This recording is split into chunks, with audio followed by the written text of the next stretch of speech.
Sofía Navarro creía conocer a su marido hasta el día en que un aguacero torrencial la obligó a entrar en el establecimiento equivocado en el peor momento posible. El diluvio golpeó Madrid con una furia salvaje e inesperada, transformando al instante la tarde de finales de marzo en una densa e impenetrable cortina gris.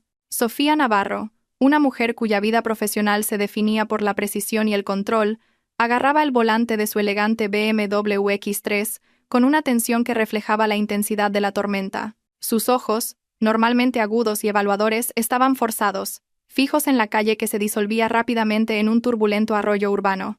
A sus 34 años, Sofía se había labrado meticulosamente una exitosa carrera como arquitecta de alto perfil. Sus emblemáticos diseños residenciales modernos adornaban los códigos postales más exclusivos de la Comunidad de Madrid y sus alrededores. Su agenda era una fortaleza de reuniones consecutivas que rara vez dejaba un momento para la improvisación. Se suponía que este martes sería otro día exigente, una marcha predecible y estructurada hacia sus metas profesionales. O eso había presumido con confianza antes de que los cimientos de su mundo comenzaran su catastrófico colapso. La lluvia martilleaba con una fuerza tan implacable que los limpiaparabrisas, incluso en su máxima y más frenética velocidad, estaban irremediablemente desbordados. Sofía sentía el tamborileo sobre el techo panorámico del coche como una agresión física, un furioso ritmo percusivo que parecía vibrar a través de sus huesos. La visibilidad se había desplomado a apenas unos metros.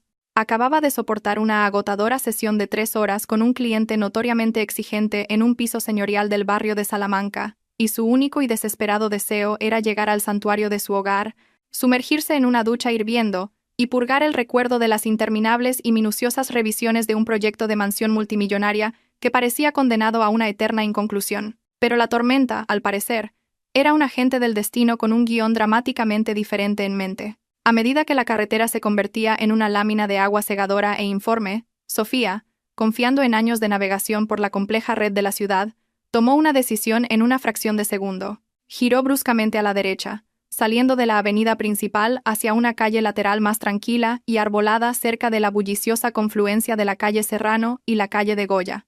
Esta zona le era íntimamente familiar. Era el epicentro de su dominio profesional. Su mirada se posó en un edificio que había admirado durante mucho tiempo, una estructura de principios de siglo bellamente conservada, con la fachada recientemente restaurada. Ahora albergaba una galería de arte contemporáneo de vanguardia en la planta baja, y un discreto y sofisticado salón en el piso de arriba. El lugar era conocido como la Galería y Salón Lumina, y Sofía había asistido a varias inauguraciones exclusivas de la alta sociedad allí a lo largo de los años. Actuando puramente por instinto y la necesidad de refugio inmediato, aparcó en la primera plaza disponible, sosteniendo su caro bolso de piel italiano sobre la cabeza en un fútil gesto de protección, corrió hacia la entrada. Sus tacones de diseño de media altura repiquetearon con un ritmo frenético contra las resbaladizas baldosas de la acera. Mientras subía los 3 cortos escalones hacia la pesada puerta de cristal, en el momento en que la empujó y entró, una profunda sensación de alivio la invadió, acompañada de una ráfaga de aire cálido y seco. La atmósfera era rica y compleja, una sofisticada mezcla de aromas. El profundo y reconfortante olor a café expreso de alta calidad recién hecho, la sutil fragancia a madera encerada, y un leve y exótico rastro de incienso de sándalo. Las paredes eran un lienzo para audaces obras de arte moderno y abstracto, y la iluminación baja meticulosamente controlada proyectaba un íntimo resplandor dorado. Unos 15 clientes estaban dispersos por el espacio, algunos acomodados en profundos sillones de terciopelo oscuro, otros de pie cerca de los grandes ventanales, observando en silencio el caos de la tormenta exterior. Sofía se quitó la gabardina empapada, la pesada tela goteando sobre el suelo pulido, y la colgó en un discreto perchero cerca de la entrada. Su cabello castaño, meticulosamente peinado, estaba ahora húmedo y desordenado, y se pasó los dedos por él en un vano intento de restaurar algo de orden. Fue entonces, al girarse con la intención de acercarse a la elegante barra de mármol para pedir una bebida caliente reparadora, quizás un té Earl Grey fuerte o un chocolate caliente espeso y negro, cuando el suelo firme bajo sus pies pareció disolverse en un abismo. En el rincón más privado y tenuemente iluminado del salón, situado cerca de un amplio ventanal que daba a un pequeño patio interior azotado por la lluvia, los ojos de Sofía registraron una escena que su cerebro de arquitecta, altamente lógico, se negó a procesar durante largos y agónicos segundos. Sentado en un profundo y desgastado sillón de cuero marrón, estaba su marido desde hacía 7 años, David Vega. Pero la impactante verdad era que, inequívocamente, no estaba solo. Una mujer cuyo cabello rubio y ondulado caía sobre el hombro de David estaba innegablemente sentada en su regazo. No se trataba de una proximidad casual, ni de un acercamiento amistoso. Estaba literalmente posada sobre sus muslos, su cuerpo inclinado hacia el de él, sus brazos íntimamente enlazados alrededor de su cuello, en un abrazo posesivo que gritaba una profunda historia compartida y no dejaba absolutamente ningún lugar para una interpretación inocente. La mano izquierda de David estaba abierta y posesiva sobre la parte baja de la espalda de la mujer, sus dedos presionando la delicada seda de su blusa, mientras que su mano derecha sostenía lánguidamente una copa a medio llenar de un caro Ribera del Duero, un accesorio que parecía completamente olvidado en la intensidad del momento. El mundo entero fuera del salón, la furiosa tormenta, la ciudad de Madrid, todo dejó de existir. El tiempo para Sofía se había detenido violentamente. Una fría y nauseabunda ola recorrió el estómago de Sofía. Sus piernas comenzaron a temblar incontrolablemente. Una manifestación física del shock sísmico. Pero permaneció clavada en el sitio. Una estatua de incredulidad, completamente incapaz de apartar la mirada de la escena de su propia destrucción. No había error posible, ningún truco de luz o sombra que pudiera explicar aquello. No era una mujer sentada cerca de él, no era un abrazo platónico e inocente. Era el inconfundible lenguaje corporal primitivo de dos personas que no solo habían cruzado todos los límites, sino que habían construido un nuevo mundo secreto sobre las ruinas de su matrimonio. Fue en ese preciso y devastador momento, cuando David levantó los ojos del rostro de la mujer. El contacto visual resultante, que abarcó toda la longitud del sofisticado salón, fue una brutal descarga eléctrica de alto voltaje. Sofía observó con una aterradora claridad cristalina el instante exacto en que el color desapareció del rostro de su marido, dejándolo de un gris ceniciento y enfermizo. Sus ojos, normalmente reservados y calculadores, se abrieron de puro y absoluto terror. Su boca se entreabrió ligeramente, pero el sonido, que debería haber sido una negación o un jadeo, se ahogó en su garganta. Sus dedos, que aún sujetaban la copa de vino, se pusieron rígidos, y todo su cuerpo se bloqueó como si una fuerza malévola invisible hubiera pulsado el botón de parada de emergencia de su propia existencia. La mujer rubia, absorta en su propio momento, sintió de inmediato el profundo cambio en el comportamiento de David. Giró la cabeza, con una expresión de leve irritación, para seguir la trayectoria de su mirada paralizada. «David», murmuró, su voz un sonido bajo y ronco que, sin embargo, fue perfectamente audible en el pesado y repentino silencio del salón. Lo intentó de nuevo, con un toque de impaciencia en su tono. «David, ¿qué pasa? ¿Qué estás mirando?» El silencio, denso y sofocante, fue la única respuesta. La mujer le dio un pequeño y frustrado apretón en el hombro, tratando de atraer su atención de nuevo hacia ella. «¿Estás bien? Háblame». Cuando él permaneció completamente congelado, con los ojos fijos en la figura cerca de la entrada, la mujer finalmente siguió a regañadientes su mirada hasta su origen. Y fue en ese segundo cuando Sofía sintió el segundo golpe, mucho más paralizante, un shock que eclipsó el descubrimiento inicial. La mujer era Chloe Soto.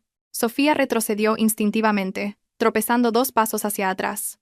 Su espalda chocó contra la superficie fría e inflexible de la pared, y tuvo que presionar una mano contra el yeso para no derrumbarse por completo. Chloe, la prometida de Marcos. Marcos Soler, el hombre que había sido su amigo incondicional e inquebrantable desde sus agotadores días en la Escuela de Arquitectura de la Politécnica. El hombre que había sido su roca en cada crisis profesional, cada triunfo personal, cada hito significativo de su vida adulta. Chloe la reconoció simultáneamente. Su rostro, que momentos antes había estado sonrojado de placer ilícito, se contorsionó al instante en una grotesca máscara de pánico puro y absoluto. Se levantó de un salto del regazo de David como si el cuero se hubiera incendiado de repente. Un movimiento tan violento y brusco que casi hizo que la copa de vino cayera de su rígida mano. La copa se tambaleó precariamente, derramando unas gotas carmesí sobre la cara alfombra beige antes de que David, con un último y desesperado espasmo, lograra estabilizarla. Sofía no esperó. No soltó el grito que le arañaba la garganta. No avanzó por la sala para enfrentarlos. No exigió las respuestas que ya eran flagrantemente obvias. En su lugar, ejecutó una impecable y gélida retirada. Giró sobre sus talones y empujó la pesada puerta de cristal con una fuerza que hizo temblar su marco. La lluvia seguía cayendo con intensidad bíblica.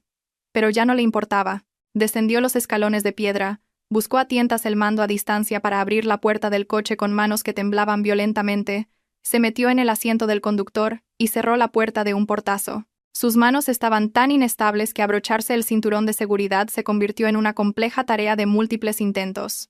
Su corazón era un pájaro frenético y atrapado, latiendo tan rápido y fuerte que parecía a punto de fracturarle las costillas. Sin embargo, Sofía no lloró. Ni una sola lágrima se escapó.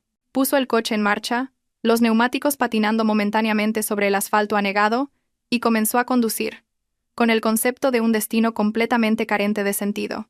Su único imperativo era la distancia. Necesitaba estar en cualquier lugar menos allí.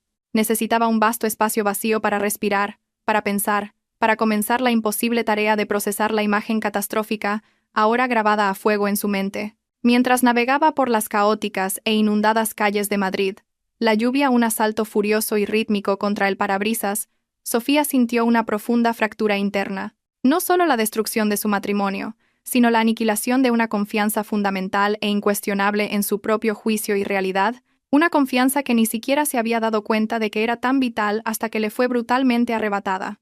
La infidelidad de un marido habría sido un golpe devastador, pero la infidelidad de un marido con la prometida de su más antiguo y querido amigo, eso era una crueldad calculada y de doble filo de una magnitud que su mente racional era completamente incapaz de comprender. Y mientras Sofía conducía sin rumbo por la ciudad tormentosa, una certeza fría y silenciosa comenzó a tomar forma en la parte más profunda y resistente de su conciencia. Esto no era el final de la historia. Esto era simplemente el comienzo explosivo y agonizante de algo mucho más grande, mucho más doloroso, e infinitamente más complejo de lo que jamás podría haber predicho. Sofía conducía a un nivel puramente mecánico, su mente consciente un bucle frenético y repetitivo de la escena en el salón. Los lugares emblemáticos de Madrid, los imponentes edificios, los letreros de neón, las luces borrosas de los coches que pasaban, se reducían a una mancha húmeda y sin sentido fuera de sus ventanillas. Los semáforos cambiaban de rojo a verde, y ella los obedecía solo por memoria muscular, los colores registrándose sin significado. Finalmente se detuvo, dándose cuenta de que había aparcado frente al Parque del Retiro, un vasto santuario verde en la ciudad donde ella y David habían paseado a menudo en tranquilas mañanas de fin de semana. El parque estaba desierto, sus árboles centenarios azotados violentamente por el viento y la lluvia. Sofía apagó el motor y se sentó en silencio, observando los riachuelos de agua trazar patrones aleatorios y complejos en el cristal. Fue entonces cuando el teléfono, descansando en el portavasos, comenzó su insistente y estridente clamor. El sonido discordante del tono de llamada la hizo estremecerse violentamente. Miró la pantalla iluminada. David. Dejó que sonara, el sonido una dura intrusión en su frágil silencio. Sonó hasta que fue engullido por el sistema de buzón de voz. Segundos después, comenzó de nuevo. David. Implacable. Sofía se inclinó y presionó el botón lateral, silenciando el dispositivo y volviéndolo a colocar en la consola, su mirada volviendo a la tormenta. El teléfono vibró 5 veces más en los siguientes minutos. Sofía lo ignoró. No podía. No quería escuchar su voz. Se negó a oír las predecibles y apresuradas excusas, las explicaciones transparentemente improvisadas, las mentiras desesperadas y construidas a toda prisa, nacidas del pánico puro. Conocía el guión de memoria. Lo había absorbido de innumerables películas, escuchado las historias de advertencia de amigas, leído los relatos cínicos en Internet. Sabía precisamente las frases huecas que emplearía. No es lo que crees. Puedo explicarlo todo. Fue un terrible error aislado. Pero Sofía no era ingenua y, lo que es crucial, había presenciado la verdad con sus propios ojos. No había ambigüedad, ni espacio para una narrativa alternativa plausible. Una mujer sentada íntimamente en el regazo de un hombre, con los brazos entrelazados, los cuerpos apretados. Esa estampa poseía un único significado innegable. El teléfono se silenció por un breve y engañoso período, y Sofía casi se permitió creer que se había rendido. Entonces la vibración comenzó de nuevo. Un zumbido rápido e insistente. Esta vez no eran llamadas. Era un torrente de mensajes de texto. Uno tras otro, el teléfono pulsaba con sucesivas notificaciones. Sofía finalmente recuperó el dispositivo, desbloqueó la pantalla y miró. 23 mensajes sin leer, todos de David. No abrió ni uno solo. Simplemente se quedó mirando la lista de notificaciones que se acumulaba rápidamente, observando los desesperados y truncados. Por favor, desplazarse por la pantalla de vista previa. Por favor, coge el teléfono. Necesito hablar contigo ahora. No es lo que parece, te lo juro. Solo dame una oportunidad para explicarme. Por favor. Sofía bloqueó la pantalla de nuevo y apoyó la frente contra el plástico frío y duro del volante, cerrando los ojos ante la aplastante realidad. La lluvia se había suavizado, convirtiéndose en esa fina y persistente llovizna madrileña que parece poseer una duración melancólica e interminable. El sonido monótono y repetitivo de las gotas en el techo del coche creaba un ritmo hipnótico, un extraño y desolado consuelo en su previsibilidad. ¿Cuánto tiempo pasó? 5 minutos, 30, 1 hora. Sofía no tenía concepto del tiempo. Solo sabía que cuando finalmente levantó la cabeza, con el cuello rígido, y giró la llave en el contacto, una decisión se había solidificado en el centro frío y claro de su mente. No iba a casa.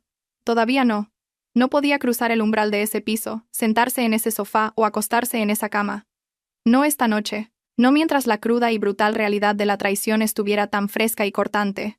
Sofía cogió su teléfono, ignoró los frenéticos mensajes de David y abrió una aplicación de reserva de hoteles.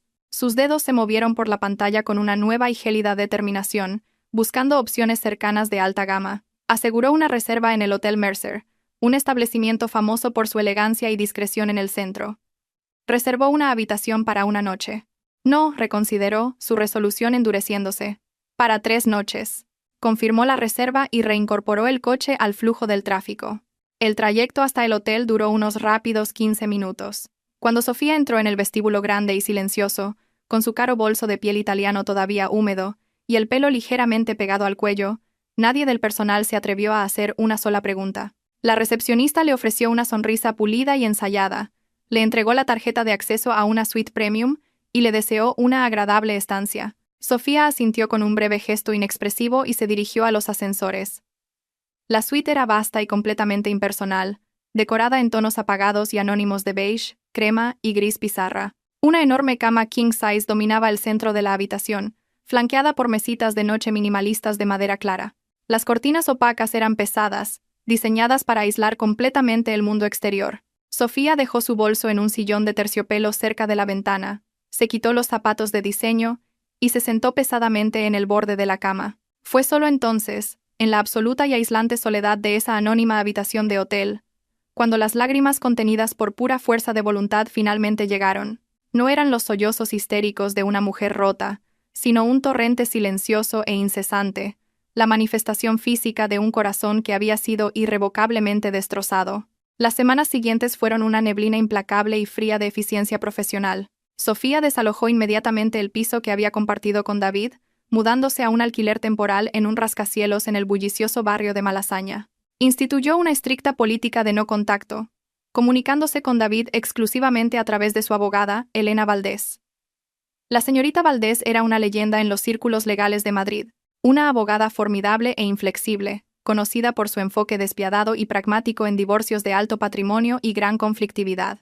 David, como era de esperar, lanzó una campaña de desesperados intentos de contacto, llamadas, interminables mensajes de texto, correos electrónicos e incluso un patético intento de aparecer en su estudio de arquitectura, solo para ser recibido y cortésmente, pero con firmeza, rechazado por su altamente capacitada asistente. Sofía se mantuvo absolutamente resuelta. Había presenciado la verdad y se negaba a permitir que él enturbiara el asunto con más mentiras o disculpas manipuladoras. La conversación más angustiosa, sin embargo, fue con Marcos. Quedó con él en una tranquila cafetería independiente cerca del campus de la Universidad Politécnica, el mismo lugar donde su amistad de décadas había echado raíces. «Los vi, Marcos», declaró, su voz anormalmente plana, completamente desprovista de la emoción que se agitaba en su interior. David y Chloe estaban juntos. Íntimamente. No hay otra forma de describirlo. La reacción de Marcos fue un devastador cóctel de incredulidad inicial, seguida de un dolor físico inmediato y aplastante. No gritó, no negó, no intentó discutir.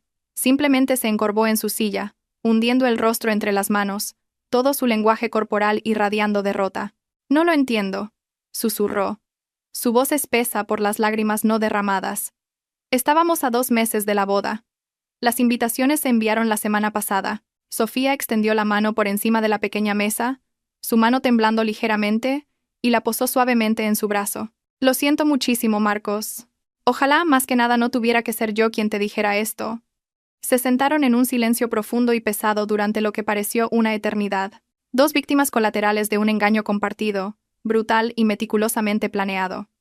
Sofía tomó la decisión calculada de ocultar el secreto del posible embarazo o su posibilidad, por ahora, Sabía que necesitaba reunir pruebas absolutamente irrefutables y de calidad legal antes de desplegar esa particular opción nuclear. El impacto emocional del romance ya era suficiente para lidiar en ese momento. Contrató los servicios de un investigador privado, un ex detective de la Policía Nacional llamado Paco Ibáñez, conocido por su discreción y minuciosidad, para que investigara a fondo los historiales financieros y médicos de David y Chloe. Paco era innegablemente caro, pero Sofía consideró el coste como una inversión necesaria en su futura tranquilidad y su posición legal. Necesitaba conocer el alcance completo y sin adornos de la traición. El informe del investigador llegó 3 semanas después. Una gruesa carpeta de Manila llena de extractos bancarios, recibos de tarjetas de crédito y registros médicos. Sofía se sentó en el elegante y minimalista despacho de la señorita Valdés, su corazón latiendo a un ritmo lento, frío y constante mientras hojeaba las páginas. El romance, confirmaba el informe, había durado más de un año. Su lugar de encuentro secreto era un apartamento de alquiler de lujo a corto plazo que David había arrendado en el moderno barrio de Justicia, cuyos pagos estaban hábilmente disfrazados en sus informes de gastos corporativos como entretenimiento de clientes y honorarios de consultoría. Los recibos detallaban meticulosamente cenas extravagantes en restaurantes de lujo, escapadas de fin de semana a Ibiza, y lo más condenatorio, una serie de grandes compras inexplicables. «Mira esto, Sofía», le indicó la señorita Valdés. Su dedo perfectamente cuidado golpeaba una línea en un extracto de tarjeta de crédito. Cartier. 28 de septiembre. 15.000 euros. Sofía bajó la mirada hacia los sencillos y clásicos pendientes de perlas que llevaba, un regalo de su madre. Nunca he recibido ninguna joya de Cartier. Entonces, insistió Elena, ¿para quién era exactamente? Fue esta compra. La señorita Valdés pasó la página con un movimiento brusco y decidido. ¿Y esto? La clínica de fertilidad Ivy. Múltiples pagos importantes extraídos de vuestra cuenta conjunta, todos detallados como cuidados prenatales para un embarazo que, según tu propio historial médico, demostrablemente no era tuyo. Sofía cerró suavemente el expediente. El volumen de pruebas era abrumador, un maremoto de evidencias. Ahora solo quedaba seleccionar el momento perfecto y más devastador para revelarlo. La oportunidad se presentó un mes después en la celebración del 35 cumpleaños de David. Sus padres, felizmente ignorantes de los inminentes procedimientos de divorcio, habían insistido en organizar una fiesta masiva y opulenta en el Hotel Palace, uno de los lugares más prestigiosos de Madrid. Sofía había recibido una invitación y decidió, con una calma escalofriante, que asistiría. Llegó elegantemente tarde, una figura llamativa en un vestido largo y entallado de color negro, su compostura absolutamente inquebrantable. La fiesta estaba en pleno apogeo, con aproximadamente 70 invitados, una mezcla de los colegas más importantes de David, clientes de alto valor y amigos cercanos. David la vio en el instante en que entró en el salón, y su rostro palideció al instante hasta el color de la porcelana blanca. Comenzó a moverse hacia ella, con una mirada desesperada y suplicante en los ojos, pero Sofía ya caminaba decididamente hacia el pequeño escenario elevado, donde se habían instalado un micrófono y una gran pantalla de proyección para los brindis planeados. Levantó el micrófono de su soporte, lo golpeó ligeramente, y el agudo sonido amplificado resultante silenció instantáneamente el bullicio de la multitud, callando todo el salón. «Buenas noches a todos», comenzó Sofía, su voz clara, firme y resonando perfectamente por toda la sala. «Soy Sofía Navarro, y soy la esposa de David, o quizás más exactamente, su futura exesposa». Un jadeo colectivo y audible de sorpresa recorrió a los 70 invitados. David se congeló a mitad de camino, varado en el centro del suelo pulido. «Se me ha pedido que ofrezca un brindis por David con motivo de su 35 cumpleaños», continuó Sofía, una sonrisa leve, casi imperceptiblemente triste, asomando a sus labios. «Y voy a honrar esa petición. Quiero brindar por la verdad, porque la verdad, como dice el viejo refrán, al final nos hará libres». Se acercó al proyector, conectó su portátil con una facilidad practicada, y una hoja de cálculo meticulosamente organizada llenó inmediatamente la enorme pantalla. Era un desglose detallado y codificado por colores de los gastos ilícitos no autorizados de David. «Aquí, para vuestro disfrute, tenéis una lista completa de los gastos en los que David ha incurrido durante el último año», explicó, cogiendo un puntero láser y dirigiendo el punto rojo a la pantalla. «Gastos que no se asignaron a nuestra vida en común, sino a su vida secreta paralela», resaltó la compra de la joya con un clic. «Cartier, 28 de septiembre, 15.000 euros». Se tocó los sencillos pendientes de perlas que llevaba. «Puedo confirmar que no recibí ninguna joya de Cartier. Así que la pregunta sigue siendo, ¿para quién fue esta importante compra?». David era ahora de un tono blanco fantasmal. Intentó abrirse paso hacia el escenario, pero la multitud de invitados, ahora completamente cautivada y centrada en la pantalla, formó inconscientemente una barrera humana impenetrable que bloqueaba su camino. A continuación, tenemos la clínica de fertilidad 4, continuó Sofía, su voz manteniendo su escalofriante firmeza profesional. Múltiples pagos sustanciales extraídos de nuestra cuenta conjunta. Todo para cuidados prenatales para un embarazo que, les aseguro, no era mío. Jadeos audibles estallaron por la sala. Las cabezas se giraron, buscando frenéticamente a David, luego a Sofía, tratando desesperadamente de reconstruir el drama que se desarrollaba, y entonces Sofía pulsó el play en un archivo diferente y más pequeño. La grabación de audio comenzó. La voz de Chloe, aguda e inconfundible, llenó el silencioso salón. Podría ser de Marcos. Podría ser de David. Sinceramente, no lo sé. Hice los cálculos, y estuve con ambos durante ese periodo crítico. El silencio que siguió a la grabación fue absoluto. Un vacío de sonido. 70 personas permanecieron congeladas en un estado de completo shock compartido. Sofía finalmente levantó la vista de la pantalla y recorrió la sala, sus ojos clavándose en el rostro de Marcos. Estaba mortalmente pálido, sus ojos abiertos y fijos en la pantalla, su boca ligeramente abierta en un grito silencioso. A su lado, Chloe, que de alguna manera se las había arreglado para colarse en la fiesta, se cubría la cara con las manos en un fútil intento de desaparecer. Y finalmente, anunció Sofía, su voz quebrándose solo ligeramente, un temblor momentáneo del inmenso dolor que contenía, para aquellos pocos de vosotros que todavía os aferráis a la esperanza de que esto pueda ser algún tipo de desafortunado malentendido, pulsó el play en el último y más devastador archivo. El videoclip fue breve, durando solo unos segundos. Sofía no tenía ningún deseo de infligir un trauma innecesario a los invitados o, más importante aún, a sí misma. Pero fue más que suficiente. Suficiente para identificar claramente la reconocible habitación de hotel de lujo. Suficiente para ver dos figuras, David y Chloe, enlazadas en una posición inequívocamente comprometedora. Sofía pausó el video y, con un último y decisivo movimiento, apagó el proyector. La sala permaneció en un estado de profundo y absoluto silencio. Era el tipo de silencio que desciende cuando docenas de personas procesan simultáneamente una única y devastadora bomba emocional. Sofía colocó tranquilamente el micrófono de nuevo en su soporte, bajó los cortos escalones del escenario y comenzó a caminar con una dignidad lenta y deliberada hacia la salida principal. Al pasar junto a Marcos, se detuvo por un brevísimo momento. Le puso la mano suavemente en su rígido brazo y susurró, con la voz cargada de un genuino pesar. «Lo siento de verdad, Marcos. Merecías saber la verdad». Marcos no ofreció respuesta. Simplemente miraba, sin parpadear, a Chloe, su expresión una aterradora máscara de traición absoluta y pura que Sofía nunca antes había presenciado. Sofía continuó su camino. Pasó junto a David, que permanecía paralizado, una estatua de la vergüenza en el centro del salón, con todos los ojos fijos en él, nadie con el valor o las palabras para intervenir. Pasó junto a su propia madre, que lloraba silenciosamente en un pañuelo. Pasó junto a los padres de David, que parecían haber envejecido una década en el lapso de 10 minutos. Luego salió por las enormes y ornamentadas puertas principales del Palace, adentrándose en el aire fresco y purificador de la noche madrileña. Su coche la esperaba exactamente donde lo había aparcado. Sofía se deslizó en el asiento del conductor, arrancó el motor y se alejó. No miró ni una sola vez por el espejo retrovisor. Cualquier caos, recriminación o consecuencia que estuviera estallando ahora dentro de ese salón ya no era su carga. Había entregado la verdad, y la verdad, como siempre hace, había desatado su propio poder devastador e innegable. En los días que siguieron inmediatamente, las consecuencias de la revelación pública de Sofía se desarrollaron con una velocidad y finalidad aterradoras, exactamente como ella había predicho fríamente.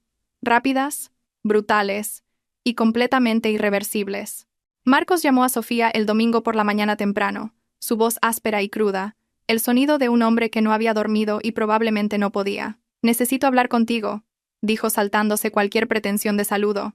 «Lo sé», respondió Sofía, su propia voz tranquila y firme. «¿Dónde te gustaría que nos viéramos?» Acordaron un café apartado y tranquilo al borde del Parque del Retiro, un lugar lejos de las miradas indiscretas de la escena social de la ciudad. Cuando Sofía llegó, Marcos ya estaba allí, ocupando una mesa en un rincón, con una taza de café frío a medio vaciar delante de él. Parecía completamente devastado. Círculos morados profundos subrayaban sus ojos. Su pelo estaba despeinado y su ropa parecía como si se la hubiera puesto sin pensar. Sofía se deslizó en el asiento frente a él, manteniendo un respetuoso silencio. Se acabó, dijo finalmente Marcos.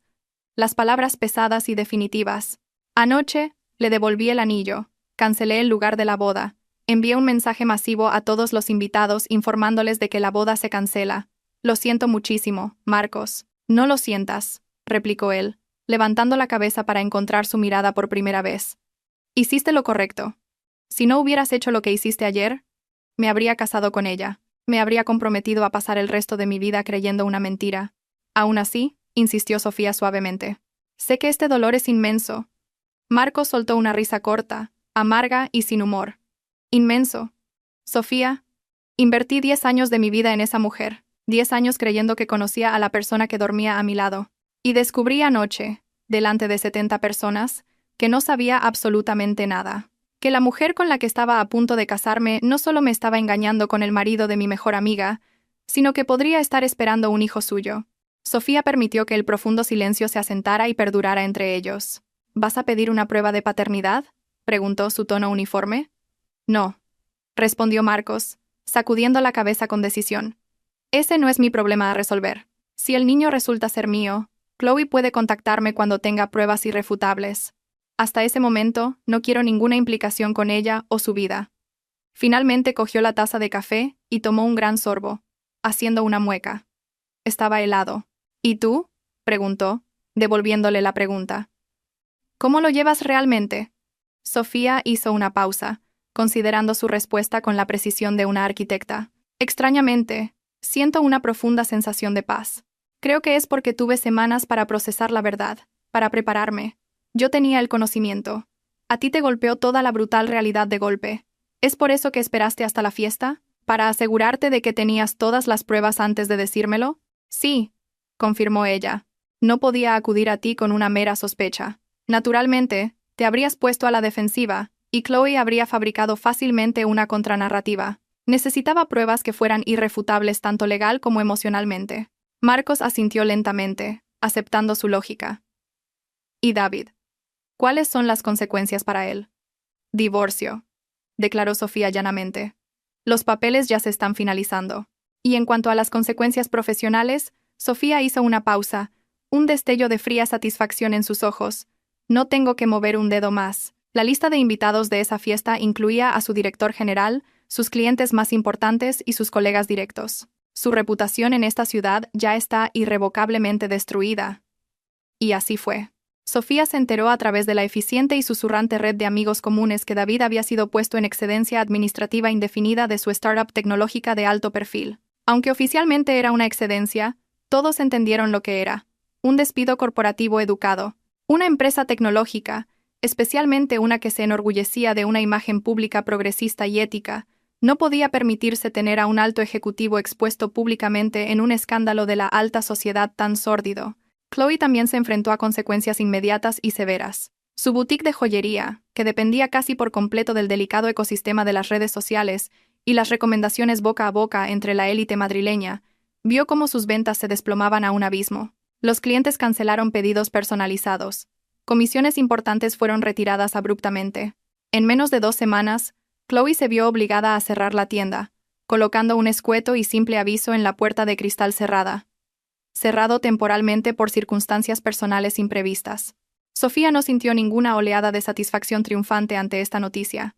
Sus acciones nunca habían estado motivadas por la venganza, pero tampoco sintió lástima. Las acciones conllevan consecuencias, y los adultos, pensó con una frialdad final, deben vivir con las elecciones que hacen. Los procedimientos de divorcio, considerando las explosivas circunstancias, fueron sorprendentemente rápidos y sin oposición. David no ofreció resistencia. No intentó luchar por la división de bienes. Firmó cada documento que Elena Valdés le puso delante con la silenciosa y derrotada resignación de un hombre que sabía que no tenía absolutamente ninguna base legal o moral en la que apoyarse. Sofía conservó la propiedad del lujoso piso. Era financieramente capaz de mantenerlo por su cuenta, y se negó a permitir que David conservara ni siquiera una fracción de la propiedad del espacio que él había profanado tan completamente. A David le quedó una pequeña parte de sus ahorros, su coche y la total responsabilidad de la montaña de deudas de tarjetas de crédito que había acumulado durante su romance. En cuanto a la posible paternidad, se llegó a un acuerdo claro. Si una prueba de ADN confirmaba que David era el padre del hijo de Chloe, Él asumiría la total responsabilidad financiera según lo estipulado por la ley, pero Sofía no tendría ninguna implicación ni contacto con la situación. 3 meses después, se firmó y archivó el decreto final de divorcio. Sofía Navarro era oficial y legalmente libre. No celebró la ocasión. Simplemente firmó los papeles finales en una tranquila tarde de jueves en el despacho de la señorita Valdés y luego regresó inmediatamente a su estudio, tratando el monumental evento como nada más que una tarea administrativa completada. Porque a la luz fría y dura de su nueva realidad eso es precisamente lo que era. La vida de Sofía comenzó su lento y deliberado regreso a una nueva normalidad. No era la normalidad de su pasado. Esa realidad estaba irrevocablemente destrozada, sino un nuevo ritmo cuidadosamente construido que era, en muchos aspectos profundos, mucho más saludable y auténtico. Se sumergió en su trabajo con una intensidad renovada, casi feroz. Comenzó a aceptar proyectos desafiantes y de alto perfil que antes podría haber rechazado. Viajó extensamente, dando charlas en importantes congresos de arquitectura en Barcelona, Lisboa y Roma. Comenzó a dar conferencias como invitada en universidades de prestigio sobre la importancia crítica del diseño sostenible y la preservación de estructuras históricas. Y lentamente, con el paso cauteloso de un profundo deshielo, Sofía comenzó a permitirse vivir de verdad de nuevo. No simplemente sobrevivir a los escombros, sino abrazar una existencia vibrante y con visión de futuro. Adoptó un perro de un refugio, un magnífico pastor alemán de 7 años llamado Max, que había sido abandonado por su anterior dueño, y tenía la mirada cautelosa y recelosa de un animal que había aprendido que el mundo podía ser cruel e impredecible. Sofía y Max formaron un vínculo inmediato y profundo. Ambos habían sido traicionados. Ambos estaban inmersos en el lento y meticuloso proceso de reconstruir la confianza, un pequeño y tentativo paso a la vez. Sofía también se comprometió a sesiones regulares de terapia con una consejera muy recomendada, la doctora Cecilia Reyes. Lo hizo no porque estuviera al borde del colapso, sino porque estaba decidida a procesar el trauma de la manera más saludable posible. Quería asegurarse de no arrastrar ninguna carga emocional no resuelta al futuro que estaba construyendo.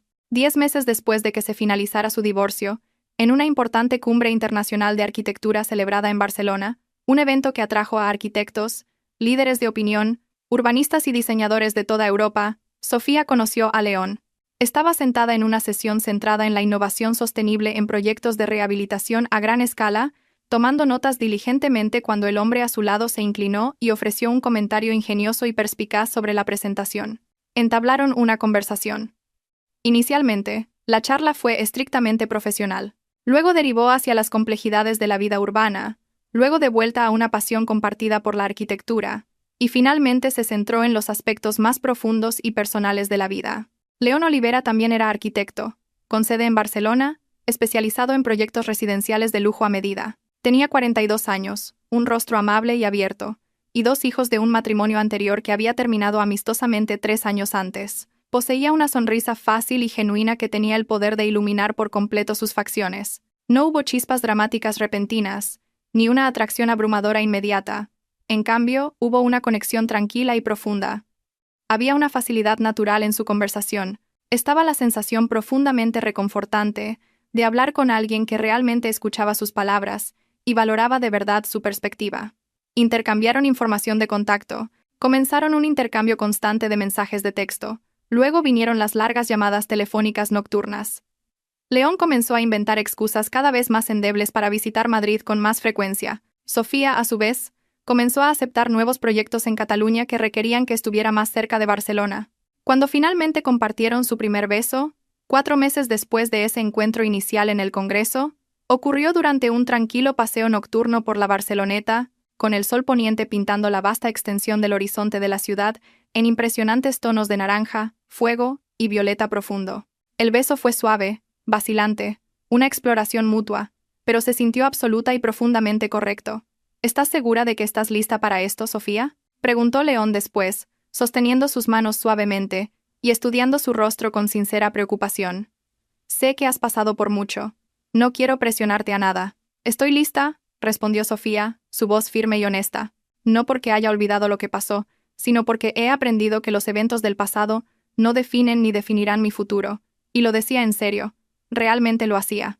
1 año y medio después del devastador escándalo en la fiesta de cumpleaños, Sofía estaba sentada en una cómoda silla en la consulta de un obstetra, sus manos fuertemente cogidas por las de León, ambos mirando atentamente el monitor del ecógrafo. «Felicidades», anunció el médico con una cálida sonrisa profesional. Están esperando una niña sana. Sofía sintió la familiar y cálida oleada de lágrimas corriendo por su rostro. Pero eran lágrimas buenas. Lágrimas de pura y absoluta alegría y gratitud.